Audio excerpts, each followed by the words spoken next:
कथा भगवान विष्णु का कूर्म अवतार। जब जब धर्म की हानि होती है और अधर्म बढ़ता है, तब तब भगवान पृथ्वी पर अवतार लेते हैं। मत्स्य अवतार में जब प्रलय के पश्चात सृष्टि की पुनः रचना हुई, तब एक नई पीढ़ी ने जन्म लिया। देवता और दानव फिर से पृथ्वी और स्वर्ग लोक में विचरण करने लगे। लेकिन अब एक नई समस्या उत्पन्न हुई। देवताओं की शक्ति क्षीण हो गई थी। देवताओं ने देखा कि वे असुरों के सामने हारने लगे हैं। इंद्रदेव ने ब्रह्मा जी से सहायता मांगी और ब्रह्मा जी ने उन्हें भगवान विष्णु के पास भेजा। देवताओं ने भगवान विष्णु के चरणों में झुककर कहा, हे नारायण, हमारी शक्ति समाप्त हो गई है। असुर हम पर हावी हो रहे हैं, कृपया हमारी रक्षा करें। भगवान विष्णु मुस्कुराए और बोले, इसका उपाय है अमृत। अमृत के बिना न तुम्हें स्थायी शक्ति मिलेगी, न असुरों को जीतना संभव होगा। समुद्र मंथन करो, उसमें से अमृत निकलेगा। देवताओं ने पूछा, परंतु इतना विशाल समुद्र मंथन कैसे होगा?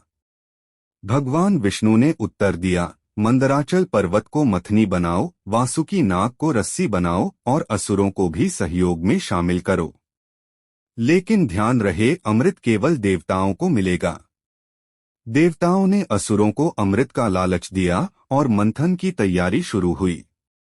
मंदराचल को मथनी बनाया गया, वासुकी नाग को रस्सी बनाया गया। जैसे ही मंथन आरंभ हुआ, मंदराचल समुद्र में धंसने लगा। तब भगवान विष्णु ने अपना दूसरा अवतार लिया, कूर्म अवतार अर्थात कछुए का रूप। भगवान विष्णु एक विशालकाय कछुए के रूप में प्रकट हुए और समुद्र की गहराई में जाकर मंदराचल को अपनी पीठ पर स्थिर कर लिया। मंथन पुनः शुरू हुआ। मंथन से सबसे पहले निकला हलाहल विष, जो अत्यंत जहरीला था। जब देवता और दानव दोनों डर गए, तब भगवान शिव ने वह विष ग्रहण किया और उसे अपने कंठ में रोक लिया, जिससे उनका कंठ नीला हो गया और वे कहलाए नीलकंठ।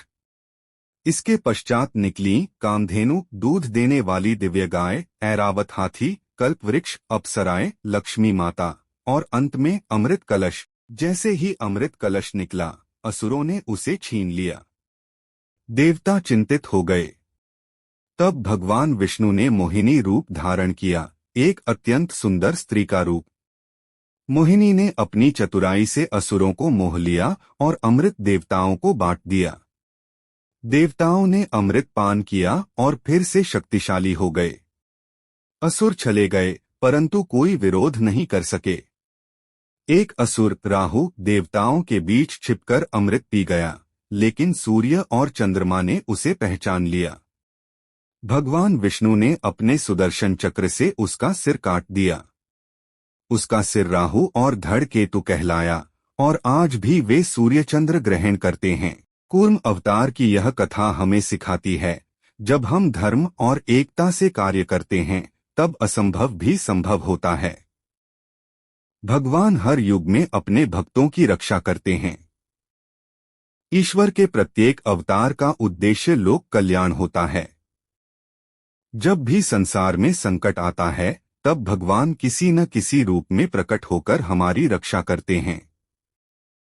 कूर्म अवतार भी उसी दिव्य योजना का एक भाग था, जहां भगवान ने स्वयं को समर्पित कर सृष्टि के संतुलन को बनाए रखा।